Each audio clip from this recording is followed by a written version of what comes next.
Look at that beauty.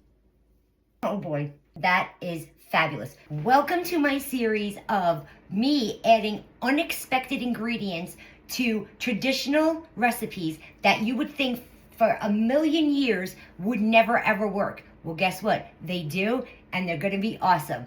Let's get started. Today we're making a sweet potato chocolate bundt cake. You heard me right, sweet potato.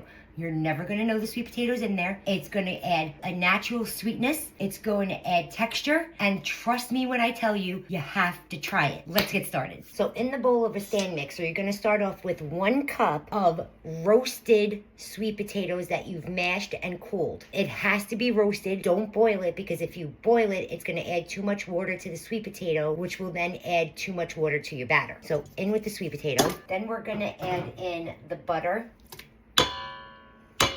the oil, and the sugar, and we're gonna mix that together just till everything's smooth and incorporated. Now we're gonna add in the vanilla extract,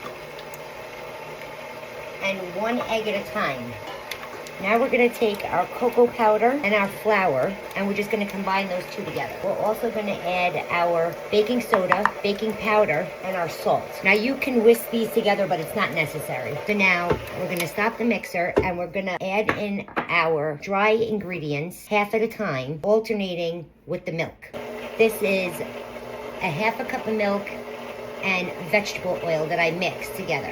Your dry ingredients is in and incorporated. Add in half of your milk and oil. Once that's fully incorporated, you can slowly add in the rest of your dry ingredients and then the rest of your milk and oil.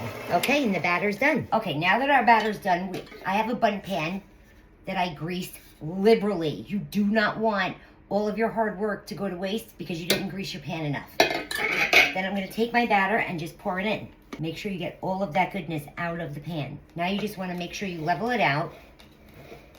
And we're gonna pop this in a 350-degree oven for 45 minutes, checking it at 35 minutes. Stick a toothpick in. If it comes out dry, you're done. Our sweet potato chocolate cake is done. I let it cool on the counter for about 20 minutes, just so I could touch it. And now it's time for the grand reveal. Will it come out? Yep, look at that beauty. You can go a step further. You could dust this with powdered sugar. You could drizzle a chocolate ganache on top. You can ice it. I like it just like this, so that's the way we're gonna try it. Now let's give her a cut.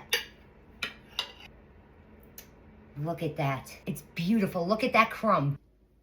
Oh boy, that is fabulous. You would never ever know that there's sweet potato in there. But what you would know is how moist that cake is. The crumb is so light and airy. It's absolutely gorgeous. And another thing that sweet potato does is it heightens the taste of the cocoa powder. Guys, you have to give this a try. Don't knock it until you try it. If you want the recipe to my sweet potato chocolate cake, just comment the word recipe in the comment box below, and I'll be sure to send it to your DM. Make sure that you're reposting and saving my videos so that everybody can get a taste of this. Till next time.